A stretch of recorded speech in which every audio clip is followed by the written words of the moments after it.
So, who's the best in the United Kingdom? The SAS, the SBS, or Special Reconnaissance Regiment, SRR? We're going to find that out today, James. I guess I'll just ask you straight off the bat. A nice curveball for you. Who's the best? Mate, we get this question all the time, don't we? Especially on Yeah. our socials. Especially on our socials. I actually answered this question with a reaction to a question on one of my socials, and I described it as, right. What are you looking to do? What are you looking to achieve? If you're looking to throw yourself out of a C-130 at about 40,000 feet with oxygen on a halo jump with a Belgian Malinois strapped to your chest, very pissed off Belgian Malinois Yeah. strapped to your chest, and you're going to, land on top of some compound somewhere, blow a hole through the roof and assault it and take out everyone in there, then who's the best? Of course, you're going to choose 2-2. If you're going to, if the objective is to, assault a pirate ship, out in, when I don't mean pirates, obviously, as in, Jack Sparrow. Although, Yeah. SBS of old, Jack Sparrow.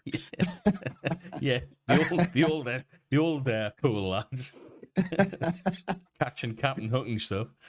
Mate, you say old pool lads, given half the opportunity, I should imagine a lot of those lads from Poole would love to dress up as pirates anyway. Yeah, I was just going to get on. Before you answered that, I was going to say that what's the main difference? Who's the best? Well, if we're talking about, run ashore rig, it's got to be pool, hasn't it?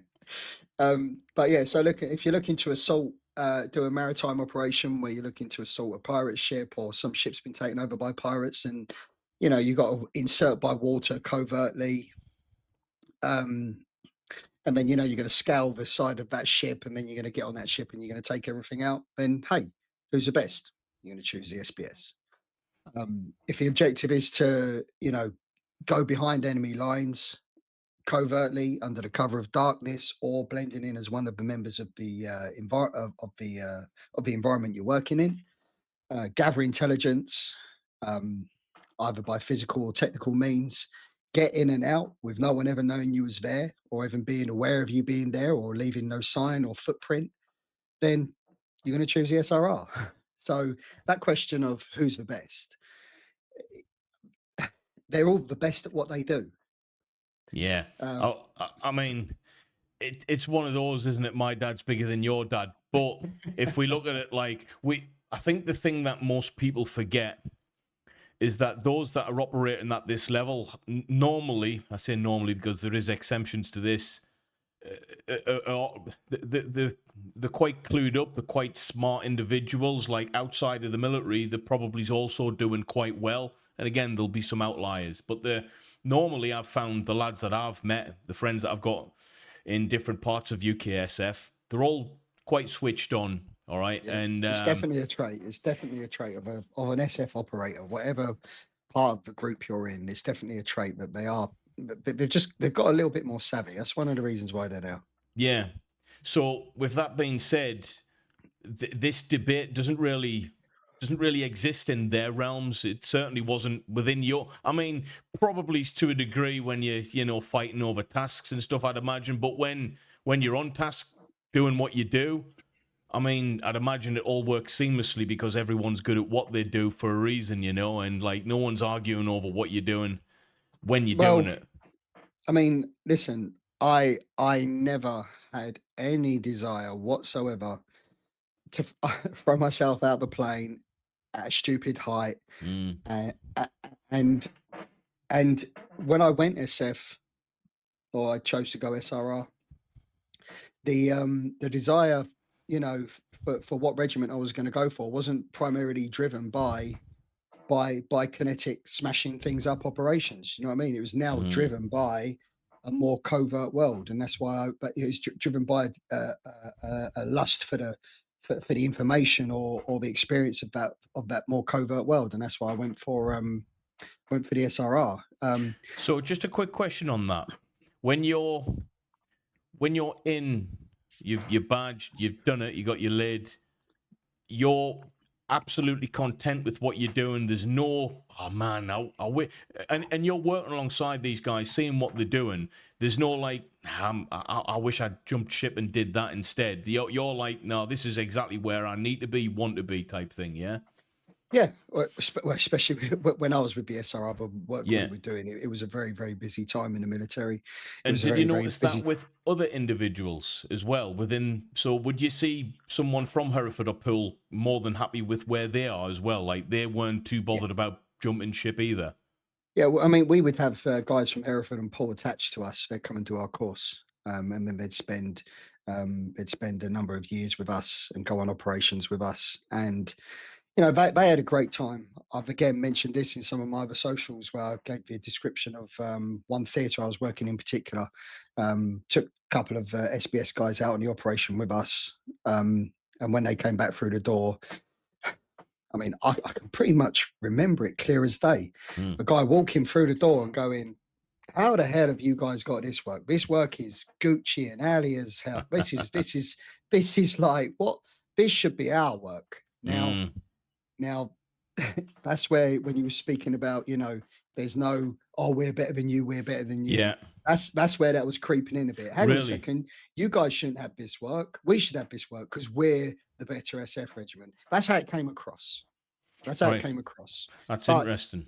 yeah, um, but that's just how it came across in that instance. They were like, Nah, this is James Bond's. This is James Bond shit. This should be SBs. This should be ours." Um, and the funny thing was, the work that we were doing. I mean, like I've alluded to this before. It was it was conceived by the SRR operator on the ground, the way of operating, the work we was doing, how he was doing it, and as a result, when we were on the ground doing the work, the way that we operated, the methods which we used to operate, it was all conceived by the lads. There was no PAM given to us or anything like that. We just looked at the environment and went, right, let's see what we can get away with and let's see how we can operate. And in this instance, the SBS guys were very envious. I mean, they were impressed.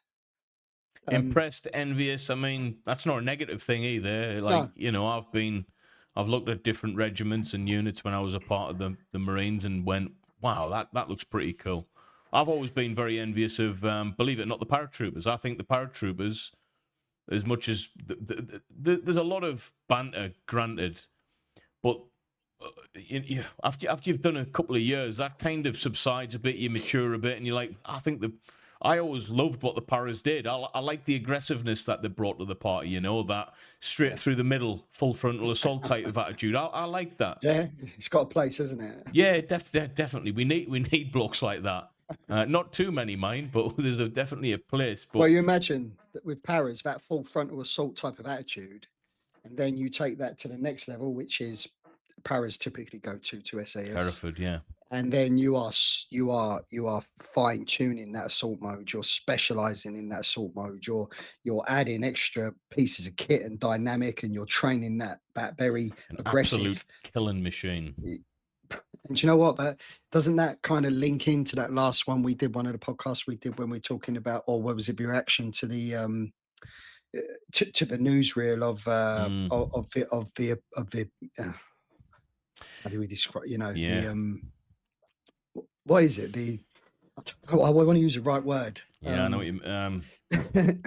The, that information that came out about the Yes. All right. I'm Eh, trying to avoid words like executions. well, put it bluntly, we'll use a dog as an example. We've got dogs trained to absolutely obliterate whatever's in front of them, and then all of a sudden you're going, no, naughty doggy, you can't be doing Yeah, that. After 20 yeah, years of being yeah, savage, it's like, well, I can kind of see why the dog did do that. I mean, I disagree. I think he probably yeah. should maybe be not necessarily taken out of his job for being a very good boy at it. Like he's been a very good boy for 20 years. Let's not nitpick now. Yeah. Well, do you know what? See, that's it. I mean, these guys, they're training in that day in, day out. Like that's what they're trained to do. That's what the government has said to the We need you military. for. Yeah, that's what we need you for. You're special. You're special. You're a kinetic, assault special forces troops for a So reason. getting back to actually the Yeah, who is the best within UKSF, the tier one guys. We'll talk about SFSG and the yeah. other guys later. But you've got the SAS, SBS, and SRR. Tier Yeah. one So you for a got reason.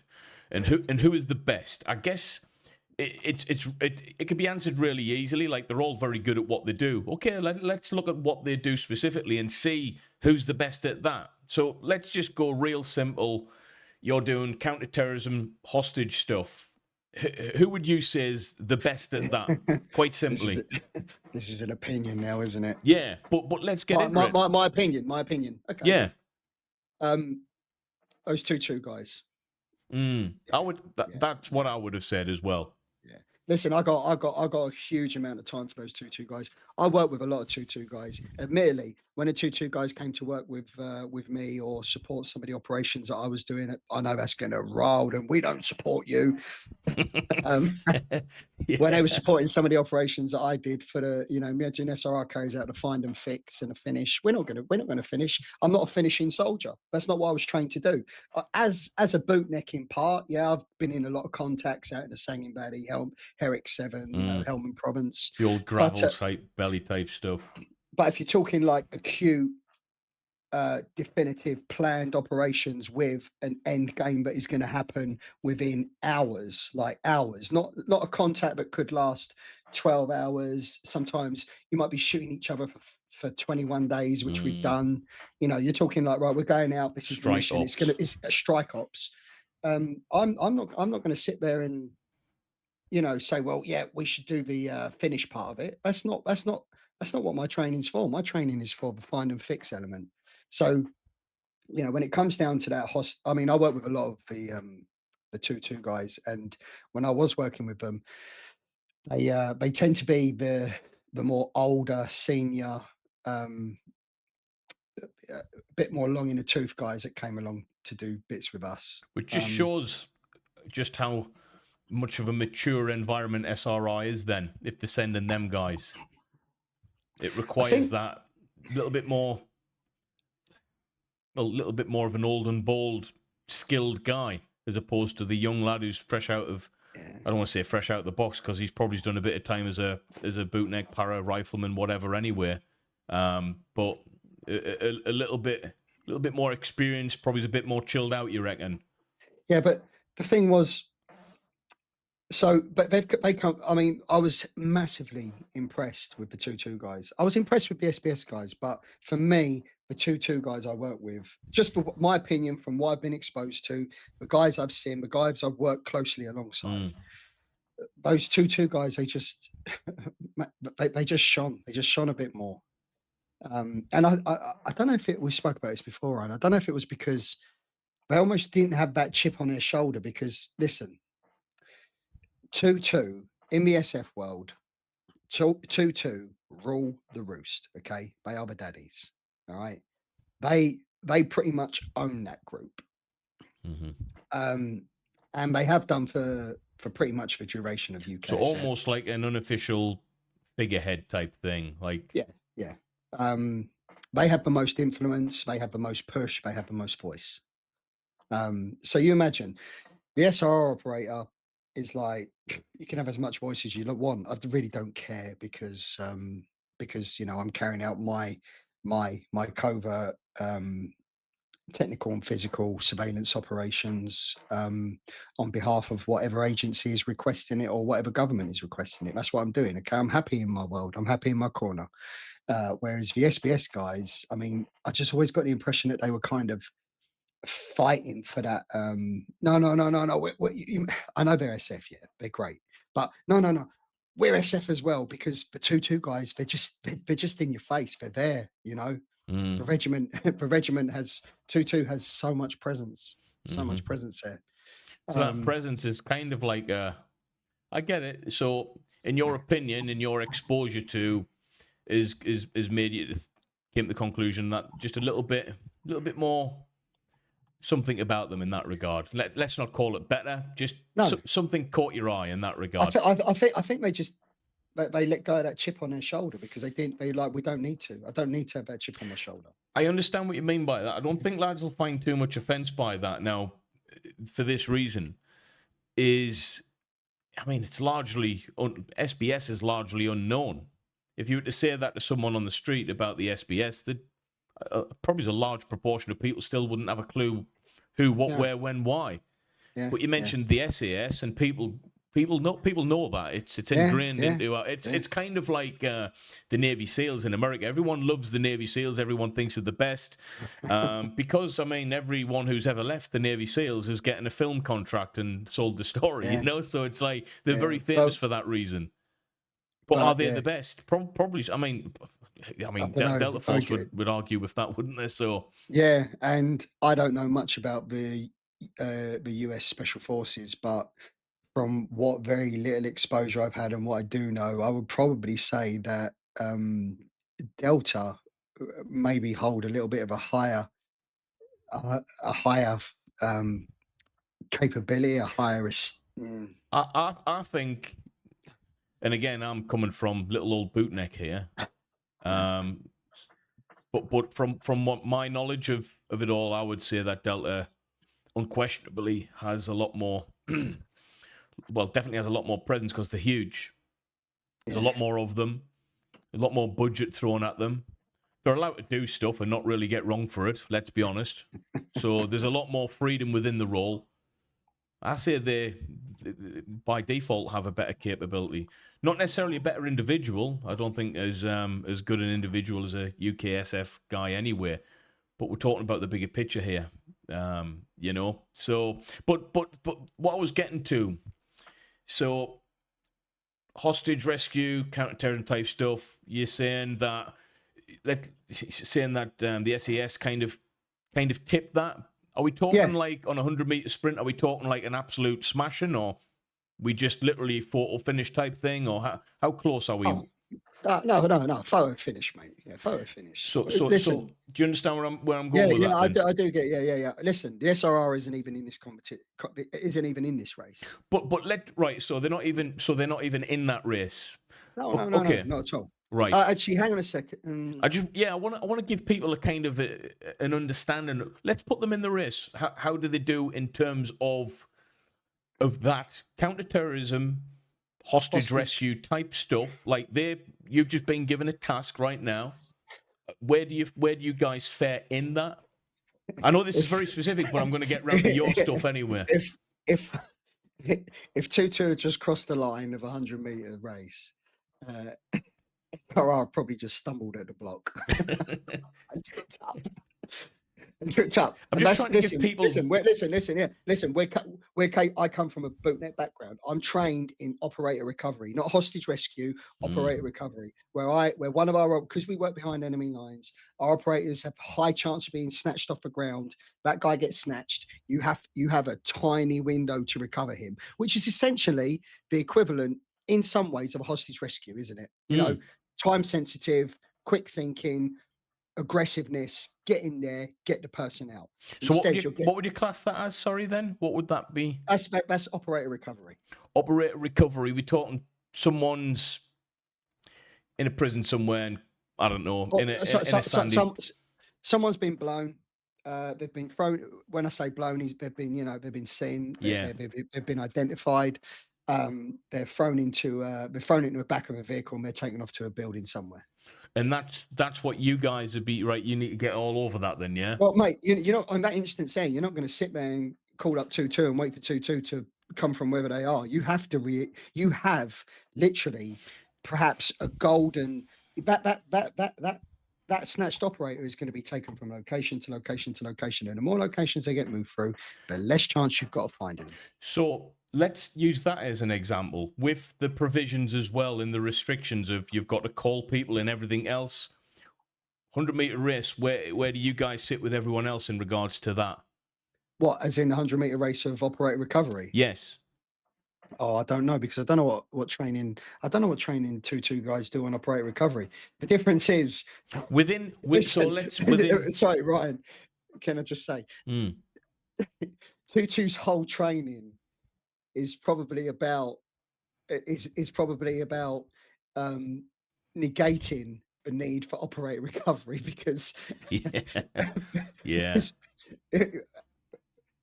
their result before that is that everything's just gone. Like, They've destroyed they've everyone. just destroyed everyone. Whereas, Pictures on the walls, the lot. yeah, but that's because they're not operating covertly. Whereas we're operating covertly. I'm not walking around with a C8 Demarco slung to my body. My main weapon is concealed, and I've got to have a little bit of time to get that out. And in that instance, there's a high chance of me being snatched off the ground. Would you say that the fact that most or a lot of lads go and pool are bootnecks by default have had a lot of different, they've had a lot to their role over the past 100 year or so, give or take. Like we're kind of a jack of all trades, really, aren't we? Bootnecks, we do well in the Yeah, sea, we do all right on the land, we can jump out of planes. There's a lot of lads got their wings in the core. If they ask you to climb a cliff, we can do that and fight at the top. There's a lot of things that we're good at doing. Now, take that into Pool's mind. Are they very adaptable to different situations? Because a lot of people would be shocked if they uh, found that actually Pool uh, operate in areas where you would expect Hereford to be operating, without going into specific details, yeah, obviously. yeah. Absolutely. Listen, the lads at Pole, they're carrying out the same training. How do I describe this? I mean,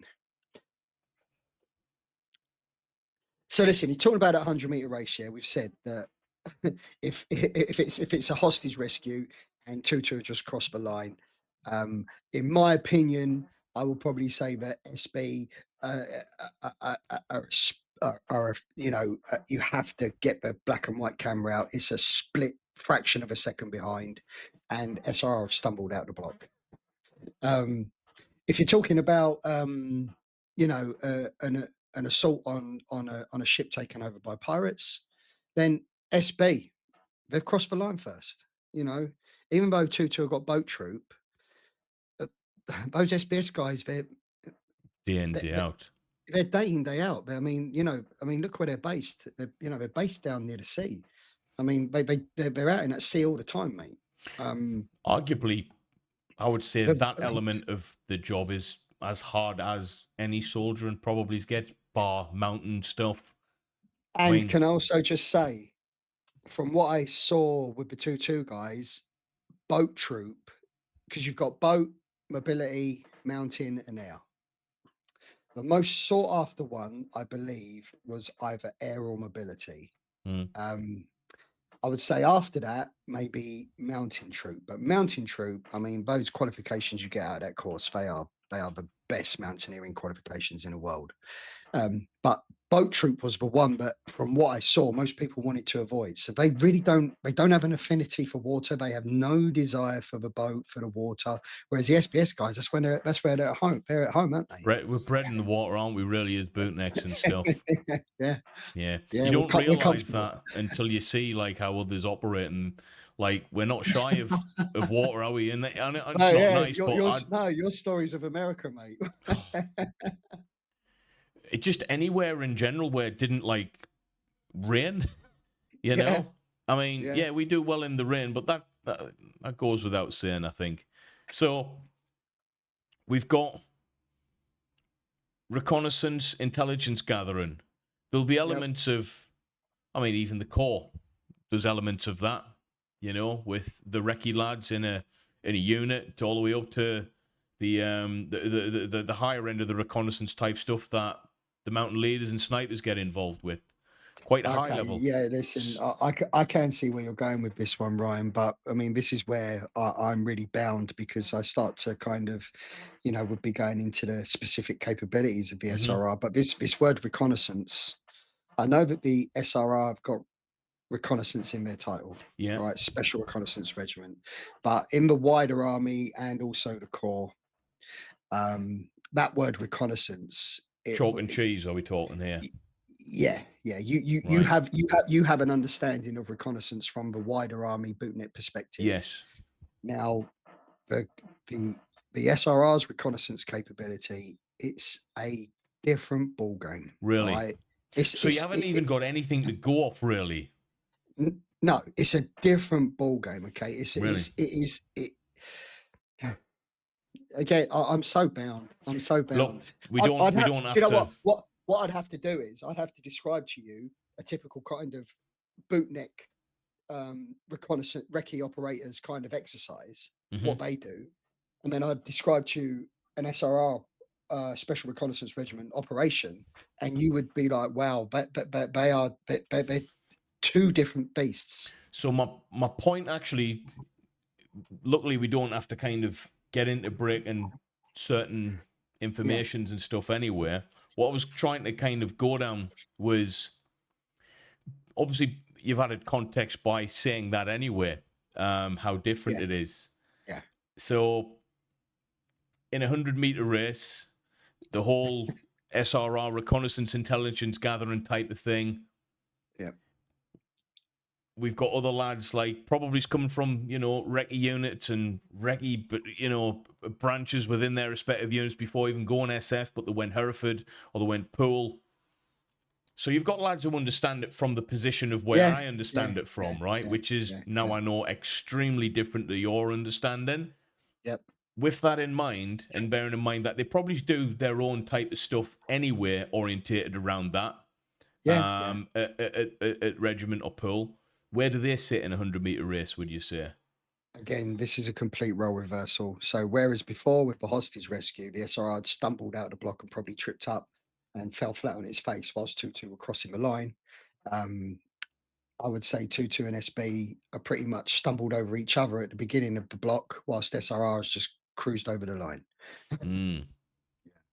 Um, So it's and it's it's that, right. So yeah, this is where we're getting just to see a bit of the flavour here. What it seems like to me is, on any given day, Hereford and Poole, because they're so interoperable anyway, you've got Poole lads who, amount probably MLs in the past life, so more than capable of doing stuff that the SF lads at Hereford are doing in the mountains. And you could change them out and put them in them sections or whatever quite easily, I'd imagine, and they do just fine. We're talking photo line finishes for most stuff.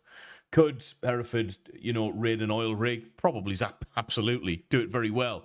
Photo finish in terms of who's better, and it's isms at that point. But what you guys are doing, it's just so different. Almost yeah. so different that you can't even compare being the best. It's like it's not even the same stage. Let's try and put it like this. So your understanding of reconnaissance Mm. from a recce troop led by a mountain leader, um, an insertion into an area, perhaps behind enemy lines, if not very close to enemy lines, close to an enemy position. What are you going to do? You're going to dig in an OP and observe, sit in OP for a number of days and observe everything that's going on. That's a reconnaissance operation, isn't it? Sending Um, information back to Yeah, brigade sending HQ. sending intelligence back so that, the other forces can mobilize and the whatever objective needs to be achieved can be achieved and planned. Which the objective that's probably going to get pushed out isn't going to look like what the SF lads are going to get. It's not going to be a strike Yeah, up, probably. It's going to yeah, be a lot of guys getting mobilized yeah, into the area, like a lot, yeah. units of men Well, in our some reconnaissance, cases. our reconnaissance is not the end objective is not to have, you know, a number of guys mobilized to come into the area. So Interesting. immediately the objective's completely is different. So as a result, the operation's different. Um, and also, we're not observing although we have the capability to, and we do train in this, the ability to observe from a distance. We are working in the backyard. I am talking 2-3 feet in personal spaces. That's for reconnaissance. It's not from a distance. Now, because you're that close, the number of other capabilities, considerations, planning considerations, technical capabilities, physical capabilities, it's a different beast. Can you imagine? Yeah. Yeah, yeah. Yeah. So, same name and Purely, sorry, title. purely just same name and title, but purely just down to how close it is, the proximity in which you're working as an SRR operator. You know, you're in the backyard. You know, you're closer than you've that. got to be, because you're not. The aim isn't to, right. Can we put Alpha, Bravo, Charlie, and Delta on these hills here? Like, yeah, well, we need to observe from a distance to see what the movements are, yada yada, to be able to mobilize them to do whatever they're doing. You're not putting unit strength levels of men in positions. You are there to get high level targets, get information, act accordingly. Very, very precise, very, very sharp end, close knit, Yep, and right, also, right like in there. I have always mentioned, Ryan, the other dynamic to it is with the SRR is if it the specialization with the SRR's role very much comes into play because of what is at stake should the operation go wrong. Yeah, That is the SF part of it. Okay. The capability is the SF part of it. Okay. it's The the capability of it is the implications. tier one, but Mm. more so the ramifications, the consequences of an operation going wrong. That is where SRR holds its tier one specialist capability standing in my eyes. In my eyes. And I'm just adding to this. Would I be right in saying not just if what goes wrong, but if they, as a force, weren't able to be there to get what they need in the first place, the implications of them not being present. It's not Oh, about things yeah, that yeah, going wrong. yeah, It's the yeah, implications if you, yeah, well, yeah. if you weren't there, shit. Other, we've already heard this. The other, the comparisons of stumble across the. Someone else has to do that. It's going to go not just wrong. It doesn't work. Is where Well, I'm trying listen, to go. when I've kind of given this definition of, what is what is SF, because people are saying SRR is not SF. Okay, so what's your definition of what SF is? Mine is, like small teams, highly trained, carrying out with minimal resources, carrying out high risk, high level operations, um, often behind enemy lines, where the stakes are incredibly high, but having a huge impact. Now, the impact part of it. Um, Take particular theatres where, say in Afghanistan, in a Sangin Valley, you got. I've been that bootneck, having contacts every single day, going out the fob, coming back to the fob, no ground gained, no objective achieved. We've just gone out and we've had a tear up, And a smash up, yeah. and sometimes a couple of your lads caught it up. Um, Nothing's been achieved. Um, and also down in the Sangin Valley or say Helmand Province, for example, and you've got an insurgent network that's laying IEDs. Mm-hmm. Where SF comes into this is if you've got an outfit that can target those high level planners that are planning or orchestrating those groups that are laying those mines, taking out all those British soldiers or ISAF soldiers, whatever nationality, down in the Sangin Valley. Mm. You've now got a group of 3, 4, 5 people that are saving hundreds and hundreds and hundreds and having more impact, saving hundreds and hundreds of soldiers down on a battlefield by taking out the high level operators. That's the acute, direct part of the SF world. Interesting. Um, So Bang just for buck, bang for buck. I guess I want to let me try this. So you have to pick one. This is the caveat. I'm going to ask you a different way, so I'm going to ask you twice. Yeah, So we're going to get yeah. two answers from you. You have to pick one. Who's the best? You can't. You can't. You, you can't. Ryan, seriously, I know. Okay, you're saying I have to pick one, but this is like you putting Man United up against Chicago Bulls. Who's the best? Yeah. Well. I'm talking And Man United yeah, of old. Listen, this is my knowledge of football. I don't watch football, but I'm talking about, Alex Ferguson's Man United versus Michael Jordan's Chicago Bulls. You'd be like, they're two different games. I'll be like, exactly. So who's the best? You can't say. Like, and it's this two is where different you've got to games. change the game, haven't you, to be able to meet the answer? Yeah. um, So I mean, coming from you, hopefully that answers it for people. Like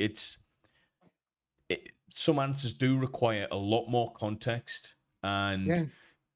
It is a common th- thing, isn't it, on the social media, like this question, it "Oh, is. they're the best," and you're like, you read it and you just think, "You guys are debating who's the best, but you actually have no idea what they do." Okay. Yeah, it's just especially when we're talking about them three. I think them Yeah. three, it can't. Hey, listen, what I It will has, say is this though, Ryan. What I will say is this.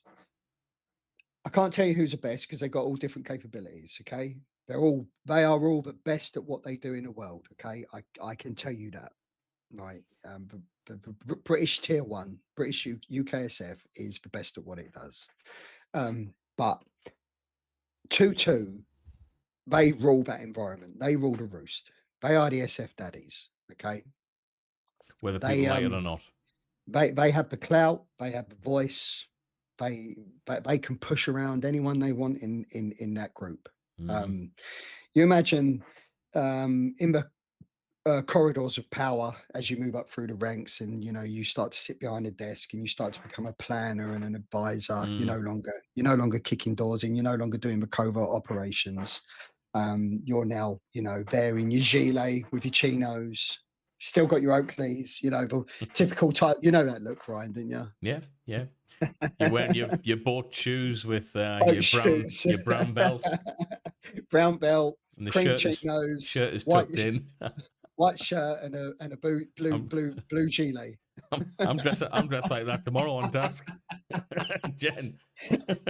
Well, when you've got to that level there in the corridors of power, and the jobs are coming in from whatever agency, from whatever government, requesting UKSF capability. Most of the time, it's going to hit the desk of because the SF world is so heavily dominated and populated by 2-2. Chances are it's going to come across a 2-2 guy's desk, Mm, and he's naturally going to have a bias towards 2-2. I can understand that. If there's an awesome, sexy job sat in front of him, like, Boom. oh, look at this. This is an unbelievable job, but it looks very much like it's an SBS capability and skill set. Oh, fuck Nimbo, giving it to 2-2.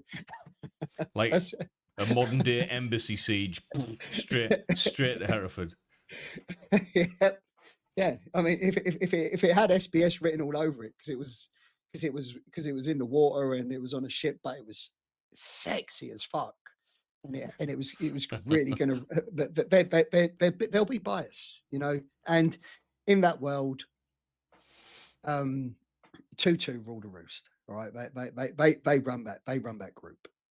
Yeah, I think we'll end it there then. Guys, let me know your comments yeah. below, because at the end of the day, the content, whether most people like it or not, on various different channels that we watch, the content does kind of get directed by the viewer. So It does, doesn't it? Yeah. yeah. I mean, that's why we're talking about this right now, the amount of times we get asked. So drop comments below. Do you disagree? Do you agree? Do you want to add a little bit more context to it? If you're from Poole or Hereford, don't slate me. And yeah, make sure you like the video, guys.